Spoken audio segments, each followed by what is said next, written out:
Hello viewers, welcome my new vlog. এয়া মই মাছ fry কৰি আছোঁ। মাছখিনি ফ্ৰাই কৰাৰ পিছতে এয়া মই ব্ৰইলাৰ মাংস ভালদৰে ধুই লৈ এয়া পিঁয়াজ দিছোঁ, নহৰু আদা আৰু নিমখ জলকীয়া এয়া নিমখ দিলোঁ, এয়া হালধি দিছোঁ আৰু অলপমান জলকীয়া গুড়ি দি দিছোঁ লগতে। এয়া অলপমান মিঠাতেল দি ভালদৰে মিক্স কৰি ল'ম। এয়া ভালদৰে মিক্স কৰি লোৱাৰ পিছত মই অলপমান জিৰা পাউডাৰ দিছোঁ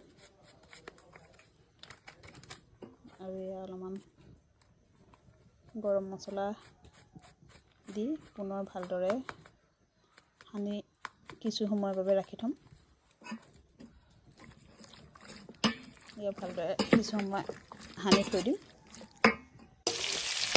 তাৰপিছত মই ডাঙৰ ডাঙৰকৈ কাটি লোৱা আলু পিচ অলপমান ফ্ৰাই কৰি লৈছোঁ। তাৰপিছত কেৰাহীখন পাতি অলপমান পিঁয়াজ দিছোঁ।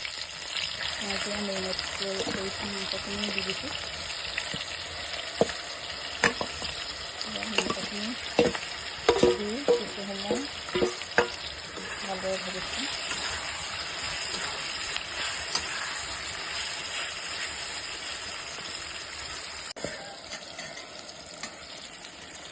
কিছু সময় ভজাৰ পিছত এয়া মাংসখিনি কেঁচা জলকীয়া আৰু কেঁচা জলকীয়া দুটামান দি দিলোঁ।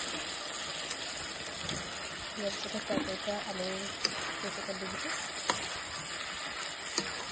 এইদৰে কিছু সময় ভাজি অলপমান গৰম পানী দি সিজাই ল'লোঁ। এয়া মোৰ মাংস ৰেডি হৈ গ'ল। এয়া মই খাবৰ বাবে সজাই লৈছোঁ। মোৰ ভিডিঅ'টো ভাল পালে লাইক কৰিব, কমেণ্ট কৰিব, শ্বেয়াৰ কৰিব আৰু মোৰ চেনেলটো ছাবস্ক্ৰাইব কৰিব। Thank U.